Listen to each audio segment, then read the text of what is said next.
Slay the Spire is a game I always saw one of my buddies playing, but I never thought much of it.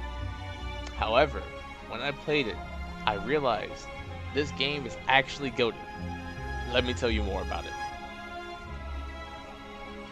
Slay the Spire is a turn-based card game. It follows a simple structure. You pick your character, either load into a randomly generated map, or set a seed of the map, and then you attempt to slay the Spire. I'm going to go over the basics of the game without mentioning the story to avoid spoilers. As I mentioned before, this is a turn-based card game. You start each turn with a set amount of energy, usually 3, and each card has the cost of energy associated with it. The amount of energy you have can be changed by cards and relics, the latter of which we'll talk about later. There are 3 types of cards: attacks, skills, and powers. Attacks focus on doing damage to the enemy. Skills have a wide variety of effects that range from protecting or buffing you to debuffing the enemy or even damaging them in some cases. The last type of cards are power cards.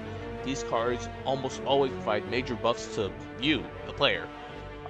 This is usually balanced with the power cards having high energy cost or even taking health or energy away from the player. There are also card modifiers. These are just special effects that the cards have attached to them. Here are a few of the different modifiers.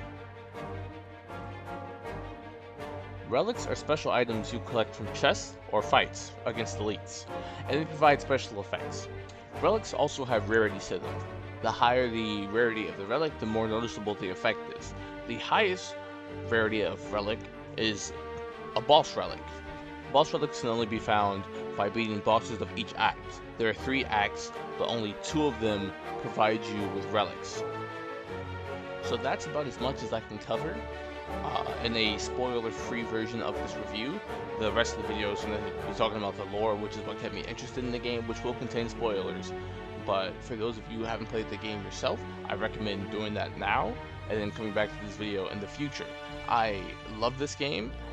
It's highly recommended for me, right? And if you play this game and then come back and listen to me talk about the lore and what kept me interested, I think it'll make this video a lot more enjoyable for you as a player and you as a viewer.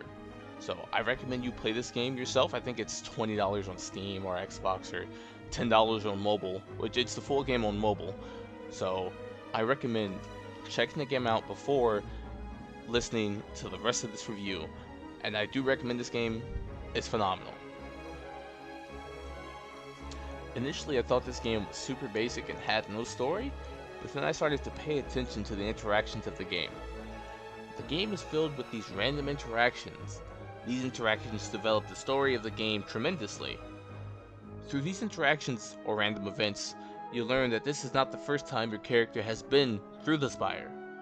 The people in the event remember you and will even reference how you acted in the past.